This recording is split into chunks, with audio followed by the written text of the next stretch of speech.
Virat chilli powder అన్ని రకాల వంటలకు పచ్చళ్లకు సరైన chilli powder. No colour no chemicals. ఈ స్టేట్మెంట్ పాలిటిక్స్ లెవెల్లో చూడాలండి, ఓట్ల కోసం. ఓకే. ఎందుకంటే దీనికన్నా ముందు ఇప్పుడు జరిగిన నిలంబూర్ అని చెప్పి ఒక ఎలక్షన్ నడిచింది కేరళలో, బై ఎలక్షన్. మొన్ననే ఓటింగ్ జరిగింది, రేపు దాని రిజల్ట్ రాబోతుంది, అంటే మండే రోజు. సో నిలంబూర్ ఎలక్షన్లో కూడా కాంగ్రెస్ వాళ్ళు ఇదే మాట్లాడారు. అక్కడ దీనికన్నా ముందు ఒక చిన్న ఫెస్టివల్ జరిగింది వాళ్ళ మస్జిద్లో. ఆ ఫెస్టివల్లో వీళ్ళు మస్జిద్లో ఏనుగులు తీసుకొచ్చారు. ఎప్పుడు మస్జిద్లో ఏనుగులు తీసుకురారు. అది కేరళలో హిందూ ఫెస్టివల్స్ మీకు కనిపిస్తుంది, ఏనుగులు కనిపిస్తుంది ఎక్కువ. తీసుకొచ్చి దానిపైన ఇస్మాయిల్ హనియా ఫోటో, పెద్ద బ్యానరు, మన లెబనాన్లో చనిపోయిన వాళ్ళ హెజ్బుల్లా లీడరు ఆయన బ్యానరు, అక్కడేమో యావాజ్ సిన్వార్ బ్యానరు, ఇదంతా పెట్టుకొని కూర్చున్నారు ఏనుగు మీద. ఎందుకు ఆలోచించండి. అది కాకుండా కాలికట్ ఎయిర్పోర్ట్ మీద, కరిపూర్ ఎయిర్పోర్ట్ అంటారు దాని మీద ఒక 2 నెలల ముందు ఒక దాడి చేశారు ముస్లిం లీగ్ వాళ్ళు వెళ్ళి. ముస్లింలు అని చెప్పారు, ఎస్డిపిఏ వాళ్ళు చేశారు ఎక్కువ మట్టి, కానీ ముస్లిం సపోర్టర్స్ అందరు వెళ్ళి దాడి చేశారు. దాన్ని సిఐఎస్ఎఫ్ వాళ్ళు తిరిగి కొట్టారు. ఈ కేరళ యాంగిల్ నుంచి చూస్తే మీకు ముస్లిం ఓట్ బ్యాంక్, ఎందుకంటే ఇప్పుడు రాబోయే ఎలక్షన్ బీహార్, దాని తర్వాత యూపీ, దాని రెండిట్లో అస్సాం. ముస్లిం ఓట్ బ్యాంక్ కాంగ్రెస్కి చాలా ఇంపార్టెంట్ ఓట్ బ్యాంక్. కానీ నాకు సర్ప్రైజింగ్ ఫ్యాక్టర్ ఎక్కడ వస్తుందంటే, ఇరాన్ని సపోర్ట్ చేయడం అంటే షియా సపోర్ట్ చేయడం. మనం అర్థం చేసుకోవాలి. షియాలు మైనారిటీ ఏ కంట్రీలో. ఇప్పుడు ఇరాన్ ఒక్కటే షియా నేషన్. మన వైపు కాశ్మీర్లో, కార్గిల్ వైపు షియాలు ఉంటారు ఎక్కువ, ఎవరైనా కాశ్మీర్ వ్యాలీలో సున్నీలు ఉంటారు. మన హైదరాబాద్లో షియాలు ఎక్కువ ఉంటారు, ఎందుకంటే పర్షియా నుంచి వచ్చిన వాళ్ళు, మన నిజాం వాళ్ళ ఫ్యామిలీ, ఆసఫ్ జాహీ వాళ్ళు న్యాచురల్లీ షియాస్. ఇప్పుడు సోనియా గాంధీ సపోర్ట్ చేయడం నాకు అంత పెద్ద సర్ప్రైజింగ్ ఏం కనిపించట్లేదు, ఎందుకంటే ఓట్లు కావాలి కదా. హిందూ ఓట్లు రాకపోతే కూడా ప్రాబ్లం లేదు, కానీ ముస్లిం ఓట్లు మాకు కావాలని చెప్పేసి. ఇప్పుడు ఎలక్షన్ లేవు కదండి మీరు చెప్తుంది. బీహార్ వస్తుంది కదా, బీహార్ కోసం బీహార్ వస్తుంది. దాని తర్వాత అస్సాం ఉంది, రెడీగా ఉంది అస్సాం. దాని తర్వాత నెక్స్ట్ ఇయర్ యూపీ వస్తుంది. సో వాళ్ళ కన్సిస్టెంట్ పాలసీ, వాళ్ళేం మార్చట్లేదు పాలసీ. ఇప్పుడు వాళ్ళు ఇరాన్ సపోర్ట్ చేయమంటారు. ఇదే ఇరాన్ మన మీద, వాళ్ళ ఓఐసీలో, వాళ్ళ ఇస్లామిక్ నేషన్స్ కాన్ఫరెన్స్లో మన మీద రెజల్యూషన్ పాస్ చేశారు.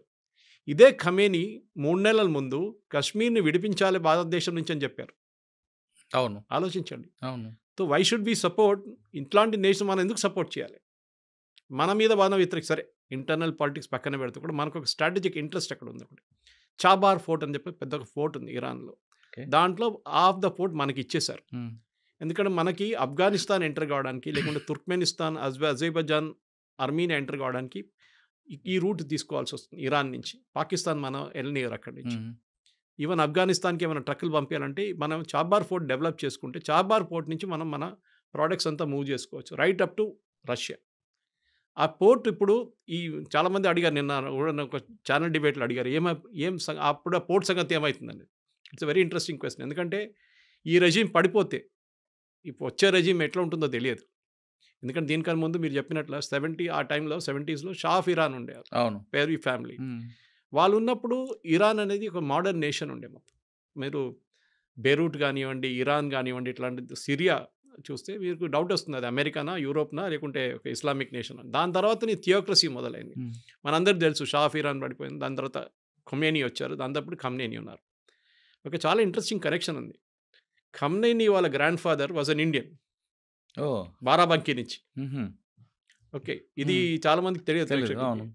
బారాబంకీ యూపీ నుంచి, అతను నజాఫ్ అని చెప్పి వీళ్ళ ఇరాక్లో వీళ్ళ ఇమాంది ఒక పెద్ద మసూలం ఉంది అక్కడ, ఆయన అక్కడే బరీ చేశారు. చాలా ఫేమస్, ఈ షియాస్కి చాలా ఫేమస్. అక్కడికి వెళ్ళారనమాట. ఇప్పుడు కాదు, సమ్ 200 years ఆ టైం జనరేషన్లో. ఆ టైం బ్రిటిష్ వాళ్ళు ఉన్నారు ఇక్కడ. వెళ్ళినప్పుడు ఏమైందంటే, అక్కడ వెళ్ళిన తర్వాత ఆయనకు ఒక ఇది వచ్చేసింది, నేను రిటర్న్ ఇండియాకి వెళ్ళను అని చెప్పేసి. ఈ స్టార్టెడ్ స్టేయింగ్ ఇన్ ఇరాన్లో ఉండి అక్కడ వాళ్ళ నెక్స్ట్ జనరేషన్, దాని తర్వాత నెక్స్ట్ జనరేషన్లో పుట్టిన మనిషి ఖొమేనీ, వీళ్ళ ఫస్ట్ సుప్రీం లీడర్. వాళ్ళ ఫాదర్, ఇప్పుడున్న ఖమేనీ వాళ్ళ ఫాదర్ కూడా ఈయన ఫాలోవర్ ఉండే, వీళ్ళ గ్రాండ్ ఫాదర్ ఫాలోవర్ ఉండే. సో ఇండియన్ కనెక్షన్ ఒకటి ఉంది మనకి. షియాస్కి నేను చెప్పినట్ల వాళ్ళకి ఒక థియోక్రసిక్ స్టేట్ వచ్చినప్పుడు భారతదేశం సపోర్ట్ చేయడంలో ఏ ప్రసక్తి లేదు, చేయకూడదు. We should stay neutral. మనకి కార్గిల్లో ప్రాబ్లం వచ్చినప్పుడు ఎవరు సహాయం చేశారు? మనకి ఇరాన్ చేశారా? చేయలేదు కదా. చేయలేదు. ఇజ్రాయెల్ ఇచ్చారు మనకు బాంబులు. బాలాకోట్ మీద కొట్టిన బాంబు బంకర్ బస్టర్ బాంబు అంటారు దాన్ని, చిన్న వర్షన్, ఇప్పుడు పెద్దది కాదు, చిన్న వర్షన్ స్ట్రైకర్ది. అది ఎవరు ఇచ్చారు? ఇజ్రాయెల్ ఇచ్చారు మనకి. అంటే మన దగ్గర ఉన్న ఆర్మ్స్ కూడా ఎక్కువ కూడా ఇజ్రాయెల్ నుంచి వస్తున్నాయి కదండి. హైదరాబాద్లో 2 కంపెనీలు ఉన్నాయి సార్. అవును, ఇప్పుడు యూజ్ చేసిన మన పాకిస్తాన్ మీద యూజ్ చేసిన 2 డ్రోన్లు, ఒక మిసైల్ హైదరాబాద్లో తయారైంది. దాంట్లో ఒక మిసైల్ వెళ్ళి పడిన తర్వాత, ఒక డ్రోన్ పడిన తర్వాత దాని మీద హైదరాబాద్ అడ్రస్ ఉంది దాని మీద. సో ఇజ్రాయెల్తో మనకు ఒక స్ట్రాటజిక్ ఇంటెంట్ ఉంది. మనకు ఇప్పుడు ఇజ్రాయెల్ హిస్టరీ చెప్పుకొని పోతే చాలా పెద్ద హిస్టరీ అది, రైట్ ఫ్రమ్ సోలమన్ టైం నుంచి ఇప్పుడు దాకా. కానీ ఇజ్రాయెల్తో మనకి ఒక ఫిజికల్ కనెక్షన్ చాలా ఉన్నాయి. So Israel as a nation 1948లో ఫామ్ అయింది. మనకు ఫ్రీడమ్ వచ్చిన తర్వాత 1 year తర్వాత వాళ్ళు ఫామ్ చేసుకున్నారు. వాళ్ళు కొనుక్కున్నారు ల్యాండ్. అవునండి. బ్రిటిష్ స్టేటస్ నుంచి బ్రిటిష్ వాళ్ళు వెకేట్ చేసినప్పుడు బ్రిటిష్ వాళ్ళు ఎక్కడైనా కానీ మొత్తం మెసప్ చేసి వెళ్ళిపోతారు. మన దగ్గర కూడా అదే చేశారు. ఆఫ్ఘనిస్తాన్ వైపు ఒక లైన్ డ్రా చేసి డురాండ్ లైన్ అన్నారు. వాళ్ళు ఇప్పుడంటే మేము పట్టించుకోమంటున్నారు. ఇటువైపు ఏమో మెక్మోహన్ లైన్ చెప్పి చైనా వైపు అరుణాచల్ ప్రదేశ్ చైనీస్ పట్టించుకోవట్లేదు. మన వైపు కూడా అంతే చేసేయాలి. పాకిస్తాన్ ఇండియాకి లైన్ డ్రా చేశారు. ఇదే ప్రాబ్లం అక్కడ కూడా క్రియేట్ అయింది, ఇక్కడ ఇజ్రాయెల్లో కూడా. ఇజ్రాయెల్ యాజ్ అ నేషన్ వాళ్ళు డబ్బులు పెట్టి కొనుక్కున్నారు ల్యాండ్. ఇది మనం ఇప్పుడు రియల్ ఎస్టేట్ కొంటాం చూడండి, అట్లా కొన్నారు వాళ్ళు. ఆ టైంలో అరబ్స్కి ఇంట్రెస్ట్ లేదు, అంటే అక్కడ ఏం పంటలు ఎవరు, మొత్తం డెజర్ట్ అది. కానీ దాన్ని ఎట్లా మార్చారు మనం అందరూ చూసాం. చంద్రబాబు నాయుడు గారు కుప్పం తీసుకొచ్చారు వాళ్ళని, తీసుకొచ్చి అక్కడ అగ్రికల్చర్ ప్రాక్టీస్ చేయమన్నారు ఇజ్రాయెల్ వాళ్ళ దగ్గర. So Israel as a nation మనకి ఒక సింబాలిక్ నేషన్. ఎందుకంటే నేను వచ్చే కేరళ నుంచి, మా ఇంటి దగ్గర నుంచి 16 kilometers దూరంలో వీళ్ళు వచ్చి దిగారు ఫస్ట్ ఆ టైంలో 17th century. అప్పుడున్న రాజు, హిందూ రాజు అక్కడ, ఆయన సెట్ కమ్, మీరు రండి, మీరు మా దగ్గర ఉండొచ్చు అని చెప్పి వాళ్ళకి ప్లేస్ ఇచ్చారు. ఫస్ట్ సినగాగ్ అక్కడ ఉంది. సినగాగ్ అంటే వాళ్ళ గుడి.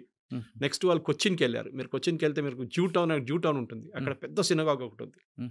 ఒక టైంలో 26 ఫ్యామిలీలు ఉన్నారు అక్కడ జ్యూస్. ఇప్పుడు ఒక్కరు కూడా లేరు, ఒక ఫ్యామిలీ ఎక్కడ ఉంది అంతే, అది కూడా లాస్ట్ జనరేషన్ వాళ్ళు. మిగతా వాళ్ళు అందరూ వెళ్ళిపోయారు. ఎందుకంటే ఇజ్రాయెల్కి ఒక ఇది ఉంది, మీ గ్రాండ్ ఫాదరో వాళ్ళ గ్రాండ్ ఫాదరో జ్యూ ఉంటే మీరు ఇజ్రాయలీ సిటిజన్షిప్ వచ్చేస్తుంది మీకు. మన వైపు కూడా యనం వైపు ఆంధ్రప్రదేశ్లో అక్కడ ఒక జూయిష్ కమ్యూనిటీ ఉన్నారు. వీళ్ళని కొచ్చినీ జ్యూస్ అంటారు. వాళ్ళని I think they got something else. వాళ్ళు కూడా వెళ్ళి సెటిల్ అయిపోతున్నారు. పాండిచేరి కూడా ఉన్నారు కదండి వాళ్ళు. పాండిచేరిలో ఫ్రెంచ్ ఉన్నారు ఎక్కువ. మన బాంబే వైపు వచ్చారు. అప్పుడున్న బాంబే వైపు వచ్చి అక్కడ కూడా ఒక సినగాగ్ పెట్టుకున్నారు. ఇజ్రాయలీస్ మీరు ఎక్కడైనా వెళ్ళండి, ఇజ్రాయలీస్ ఉంటారు, జ్యూస్ ఉంటారు. Polish juice, Ukrainian juice, Russian juice, German juice ఉన్నారు. ఆలోచించండి. అది కాకుండా మీరు ఎక్కడ వెళ్ళినా కానీ జ్యూస్ ఉంటారు. మనం చిన్నప్పుడు ఐ థింక్ మర్చెంట్ ఆఫ్ వెనిస్లో ఉందనుకుంటా, ఇది షైలాక్ అని ఒక క్యారెక్టర్ విని ఉంటారు మీరు. డబ్బులు అప్పులు ఇచ్చేటోడు, ఇచ్చి విపరీతంగా ఇంట్రెస్ట్ తీసుకుంటుండే, అది కాబోలీ టైప్. తో ఇప్పుడు ఎవరైనా అట్లాంటి పని చేసినప్పుడు షైలాక్ అని అంటారు. అవును, కొంతమంది అట్ట అంటారు, కొంతమంది కాబోలీ వాళ్ళ వదలరా అంటారు. అది తో షైలాక్ లాంటి వాళ్ళు. ఎందుకంటే వీళ్ళు ఇజ్రాయలీస్ జ్యూస్ ఒక ఉంది సార్, డబ్బులు, మీడియా, ఇది ఎప్పుడు వాళ్ళ చేతిలో ఉంటుంది. మీడియా ఎప్పుడెప్పుడు వచ్చింది, కానీ దానికన్నా ముందు డబ్బులు. మీరు ఏ అమెరికన్ కానివ్వండి, ఏ యూరోపియన్ కానివ్వండి, ఫైనాన్స్ హెడ్ చూడండి, వాళ్ళ ఫైనాన్స్ అంటే వాళ్ళ డబ్బులు ఖర్చు పెట్టేది ఎవరైనా, వాళ్ళ మొత్తం ఫండింగ్ అంతా వాళ్ళ చేతిలో ఉంటుంది. దానికోసం ఏ అమెరికన్ ప్రెసిడెంట్ అయినా భయపడతారు. వాళ్ళు మీడియా వాళ్ళ చేతిలో ఉంటుంది. వాళ్ళు కంప్లీట్గా అమెరికన్ ప్రెసిడెంట్ దింపగలరు కిందని, అంత పవర్ ఉంది వాళ్ళ దగ్గర అనమాట. సో న్యాచురలీ మనం ఎందుకు వాళ్ళతో ఉండకూడదు? వీఆర్ ఎ డెమోక్రటిక్ నేషన్, వాళ్ళు కూడా డెమోక్రటిక్ నేషన్. వాళ్ళ దగ్గర ఉన్న కోయిలేషన్ మన దగ్గర లేదు. వాళ్ళకి 30 కోయిలేషన్లు ఉంటాయి, 30 పార్టీలు ఉంటాయి, అక్కడ 26 పార్టీలు ఉంటాయి. మన దగ్గర అంత పెద్ద ప్రాబ్లం లేదు ఇక్కడ భారతదేశంలో. నలుగురు చంద్రబాబు నాయుడు జేడీయూలు అంటారు. మనకు ఒక ఫిజికల్ కనెక్షన్ ఉంది, మనకు ఒక ఎమోషనల్ కనెక్షన్ ఉంది వాళ్ళతో. ఇప్పుడు సోనియా గాంధీ సపోర్ట్ చేయమంటే వాళ్ళ పార్టీ కోసం చెప్తున్నారు అంతే, వాళ్ళ పార్టీ నుంచి ఓటు రావాలి. కానీ మీరు అడిగిన second part of the question, ఈ వార్ ఎవరైనా గెలుస్తారా అంటే డెఫినెట్గా ఇరాన్ ఓడిపోతారు, దాంట్లో డౌట్ లేదు. దాంట్లో 2-3 కారణాలు ఉన్నాయి. ఒకటి సపోర్ట్. మీరు చెప్పండి, ఒక్క దేశమైనా ఇరాన్ సపోర్ట్ చేస్తున్నారు ఇప్పుడు? Even Russia is not supporting. లేదు, ఎందుకంటే రష్యా వాళ్ళ గొడవలో వాళ్ళు పడి ఉన్నారు, మేము ఇక్కడికి చేంజ్ చేస్తామని చెప్పేసి. ఈవెన్ టర్కీ చేయరు, ఎందుకంటే ఇక్కడ షియా సున్నీ వచ్చేస్తుంది మళ్ళీ ప్రాబ్లం. వాళ్ళు రారు, ఎవరు రారు. ఇప్పుడు ప్రాబ్లం ఎక్కడ రాబోతుందంటే వీళ్ళ మిసైల్ స్ట్రెంగ్త్. ఇప్పుడు చూడండి, ఫస్ట్ డే స్టార్టింగ్లో 200 మిసైల్ కొట్టారు, డ్రోన్లు కొట్టారు. దాని 100 అయింది, మళ్ళీ 50 అయింది, మళ్ళీ 20 అయింది, మొన్న కొట్టిందేమో 8. అంటే వాళ్ళ మిసైల్ స్ట్రెంగ్త్ తగ్గి వస్తుంది, వాళ్ళ ఇన్వెంటరీ తగ్గుతుంది. ఎందుకంటే వీళ్ళు క్రియేట్ చేసిన 3H వీళ్ళ శాటిలైట్స్, వీళ్ళ ప్రాక్సీస్ అంటారు చూడండి, హెజ్బుల్లా, హూతీస్ అండ్ హమాస్. వీళ్ళు ముగ్గురిని వీళ్ళు వెపన్స్ ఇచ్చి, డబ్బులు ఇచ్చి, లాస్ట్ 40 సంవత్సరాల నుంచి వీళ్ళు ఒక కంప్లీట్ ఎంటిటీగా క్రియేట్ చేసుకున్నారు వీళ్ళు. ఇప్పుడు ఏమైందంటే వీళ్ళు మొత్తం పోయారు. ఇప్పుడు వీళ్ళు హెజ్బుల్లాని ఫినిష్ చేసేస్తారు, నస్రుల్లాని ఫినిష్ చేసిన తర్వాత హమాస్ని ఫినిష్ చేసేస్తారు. హూతీలను US వాళ్ళు చూసుకుంటున్నారు. చూడండి, హూతీ వైపు నుంచి ఒక్క మిసైల్ కూడా రాలేదు లాస్ట్ 1 వీక్లో. హెజ్బుల్లా అయితే మర్చిపోయారు ఫైరింగ్ అంటే ఏంటనేది. సో టెక్నాలజీ లాంటి ఫీల్డ్లో Israel is a leader sir. అది మీరు హెల్త్ కేర్ టెక్నాలజీ ఉండొచ్చు, డిఫెన్స్ టెక్నాలజీ ఉండొచ్చు, ఏ టెక్నాలజీ, చిన్న దేశం అది. పాపులేషన్ మన ఢిల్లీ పాపులేషన్ లాగా దానికన్నా తక్కువ. సో అట్లాంటి ఒక దేశంతో మనకి న్యాచురల్ అఫినిటీ ఉంటుంది. ఇరాన్లో ఇవాళ ఉన్న లీడర్లు రేపు ఉండరు, కానీ ఇజ్రాయెల్ ఉన్న లీడర్లు అక్కడే ఉంటారు. అది ఇవాళ నెటన్యాహు వెళ్ళి ఇంకెవరైనా రావచ్చు. గోల్డా మియర్ టైం నుంచి స్టార్ట్ అయింది అది. ఇట్సాక్ రబీన్ కానివ్వండి, బెంజమిన్ మెకెన్ కానీ, వీళ్ళందరూ ఉన్నారు. ఇజ్రాయెల్కి definite they want and independent. వాళ్ళకు వాళ్ళ as a nation we have a right to exist. ఎందుకంటే వీళ్ళ ప్రిన్సిపల్ ప్రాబ్లం ఎక్కడ వస్తుందంటే, ఇరాన్ లాంటి దేశంలో ఇవాళ కూడా యుఎన్ డిబేట్ చూశాను నేను రాత్రి. చాలా బాగా రిప్లై ఇచ్చాడు ద ఇజ్రాయలీ డెలిగేట్. మీరు అంటున్నారు ఇరాన్ని మిమ్మల్ని ఇజ్రాయెల్ వాళ్ళు కొడుతున్నారని మీరు కంప్లైంట్ చేస్తున్నారు యుఎన్లో వచ్చి. మీరేమంటున్నారు? మీరు అంటున్నారు Israel has no right to exist. ఒక దేశం ఉండకూడదంట. అవును, మీరెవరండి చెప్పడానికి? అది అదే వాళ్ళ మనుగడ కోసం ఇప్పుడు చేస్తున్నారు కదండి. అదే. సో దే సర్వైవల్ అంతే. వాళ్ళు సర్వైవ్ చేయాలంటే వాళ్ళు దాని మనలాగానే ఇటువైపు చైనా, ఇటువైపు పాకిస్తాన్, ఇప్పుడు బంగ్లాదేశ్ తయారైంది. వాళ్ళకు కూడా అంతే. మీరు 6 డే వార్ చూడండి, యామ్ కిపూర్ వార్ చూడండి, సూయజ్ కెనాల్ క్రైసిస్ చూడండి. దీని అన్నిట్లో ఇజ్రాయెల్ మీద దాడి చేశారు. ఎవరు? అందరు కలిసి. జార్డన్, సిరియా, లెబనన్, ఇటువైపు ఈజిప్ట్. తర్వాత ఈజిప్ట్ నుంచి అన్వర్ సదాత్ని చంపేసిన తర్వాత అక్కడ వీక్ అయిపోయారు. హొస్ని ముబారక్ వచ్చారు. ఇటువైపు towards Syria it was control by family, the Assad family. అటువైపు అమ్మ జార్డన్, అది కూడా ఒక మొనార్కీ నడుస్తుంది అక్కడ. సో ఇప్పుడు ఏమైపోయిందంటే వీళ్ళు ముగ్గురు ఎవరికి కొట్లాడలేదు ఇజ్రాయెల్. వీళ్ళకి తెలిసిపోయింది కొడితే వాడు రిటర్న్ డబుల్ కొడతాడని, డబుల్గా ట్రిపుల్ కొడతాడని. వీళ్ళకి చాలా అర్థమైపోయింది. వీళ్ళందరూ కలిసి దాడి చేశారు కదా 6 డే వార్లో. ఈ సౌదీ అరేబియా ఫండింగ్ ఇచ్చింది వాళ్ళకు. ఇచ్చిన తర్వాత కూడా ఓడిపోయారు వీళ్ళు. అప్పుడు బేసిక్ ఉండే ఇజ్రాయెల్ దగ్గర ఫైటర్ ఎయిర్క్రాఫ్ట్ కూడా లేకుండే అప్పుడు. ఏదో అమెరికా ఇచ్చిన కొన్ని ప్లేన్లు ఉండే అంతే. ఇప్పుడు చూడండి ఈ ఇరాన్ దాకా వెళ్ళి 1500-2000 కిలోమీటర్ తిరిగి వచ్చి కొట్టి రిటర్న్ వస్తున్నారు. అది ఒక్క ప్లేన్ కాదు, మొన్న కొట్టిందంటే ఫస్ట్ దాంట్లో 200 ప్లేన్లు. And they didn't lose a single one. ఇప్పుడే మొత్తం డిఫెన్స్, వాళ్ళ ఎయిర్ డిఫెన్స్ కొట్టుపడేశారు.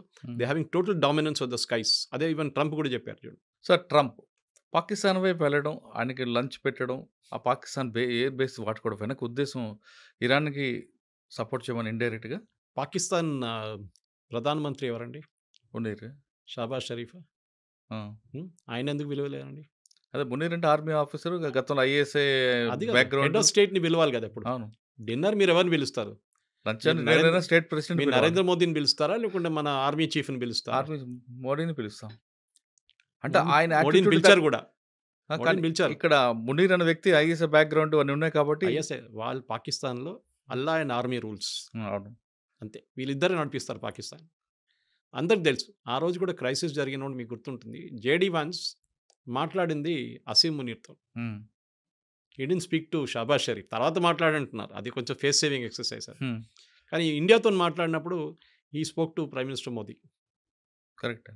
ఎందుకంటే పవర్ ఎవరి దగ్గర చూస్తున్నారు. పాకిస్తాన్ భయం, మునీర్ దగ్గర పవర్ ఉంది. వీళ్ళకి భయం ఏంటంటే, సార్ మీరు చెప్పింది ఒక బేస్ ఇస్ వన్ ఆబ్జెక్టివ్. అది వాళ్ళు ఎప్పుడైనా వాళ్ళ పక్కన ఖతార్లో బేస్ ఉంది, ఇంత పెద్ద బేస్ ఉంది వాళ్ళ దగ్గర.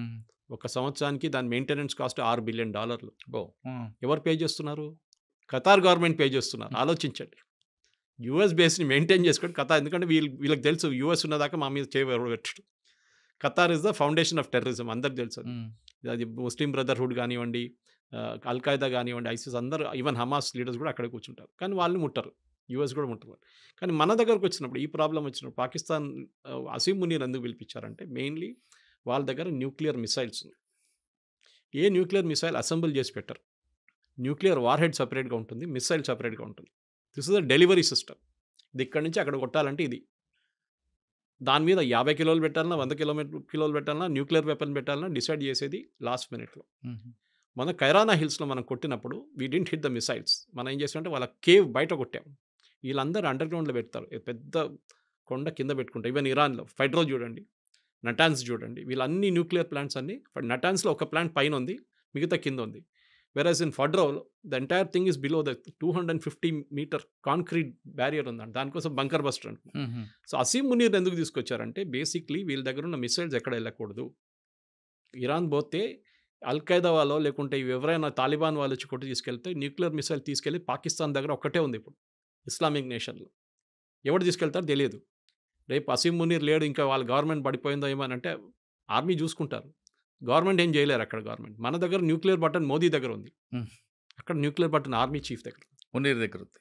అది చాలా క్లియర్ అన్నమాట. సో దానికోసం పిలిచి ఏమన్నారంటే ఆ మిసైల్స్ అంతా మేము చూసుకుంటాం. దీనికన్నా ముందు కూడా భారతదేశం అటాక్ చేసిన గుర్తుంటుంది మీకు. అందరూ అన్నారు అమెరికా చూసుకుంటున్నారు పాకిస్తాన్ అవును. దానికోసం ఆపారు బాంబింగ్ అని. కరెక్ట్. ఆ వెపన్స్ వాళ్ళ చేతిలో పడకూడదు. అల్‌ఖైదా కానివ్వండి, ఐసిస్ కానివ్వండి, తాలిబాన్ కానివ్వండి, లేకుంటే ఇరాన్ నుంచి వచ్చే నెక్స్ట్ రెజీమ్ కూడా. ఎందుకంటే పాకిస్తాన్ ఈ టెక్నాలజీ మొత్తం దొంగతనం తీసుకొచ్చారు జర్మనీ నుంచి. ఇంకోటి నార్త్ కొరియా దగ్గర నుంచి తీసుకొచ్చారు. సో తాళం వేసి ఆ చావి తీసుకెళ్ళి పెంటగన్లో పెట్టుకుంటారు. దీన్ని పిలిచారు అంతే. ఇంకేం లేదు. ఇంకా మాట్లాడడానికి ఏం లేదు. We'll do deals with Pakistan అంట. పాకిస్తాన్ ఏం అమ్ముతారండి? వాళ్ళ మేజర్ ఎక్స్పోర్ట్ టెర్రరిజం. అదొకటే వాళ్ళు అమ్మలేరు. కానీ అమ్మగలరు. కొన్ని వేల కోట్ల రూపాయలు ఫండింగ్ చేస్తూ ఉంటున్నారు కదండి. ఎందుకు చేస్తున్నారు? ఆలోచించండి. ఆ గవర్నమెంట్ పడిపోతుంది. పడిపోతే వాళ్ళ న్యూక్లియర్ అసెట్స్ ఎవరి దగ్గర ఉంటుంది? గవర్నమెంట్ ఐసిస్, అల్‌ఖైదా వీళ్ళు ఎవరైనా వస్తారు రేపు.